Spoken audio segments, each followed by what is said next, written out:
कावळा आणि घार. एका गावात एक कावळा राहत होता. तो नेहमीच आपल्या नशिबाला दोष देत असे आणि म्हणत असे, मी कसा बिचारा, माझे जीवन किती कठीण आहे.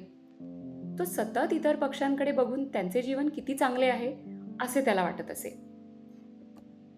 एके दिवशी तो आकाशात उडणाऱ्या एका घारीकडे बघत होता.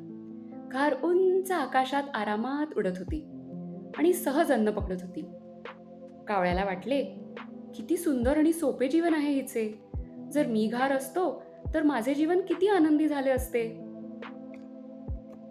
त्याने देवाची प्रार्थना केली, देवा, मला नको कावळ्याचा जन्म, तू मला घारच बनव. त्याची प्रार्थना ऐकून देवाने त्याला घार बनवले.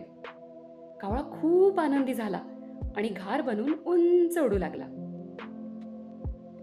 पण लवकरच त्याला कळले की घारीला सतत शिकाऱ्यांचा धोका असतो. शिकारी घारीवर बाण सोडत होते, मोठे पक्षी त्याला हुसकावत होते आणि आकाशात जास्त वेळ राहण्यासाठी त्याला खूप मेहनत घ्यावी लागत होती. त्याला समजले की घार असण्यापेक्षा कावळा असणेच जास्त सोपे होते. तो पुन्हा देवाकडे गेला आणि म्हणाला, नको रे बाबा देवा, तू मला परत कावळाच बनव, माझे जीवन तसेच उत्तम होते.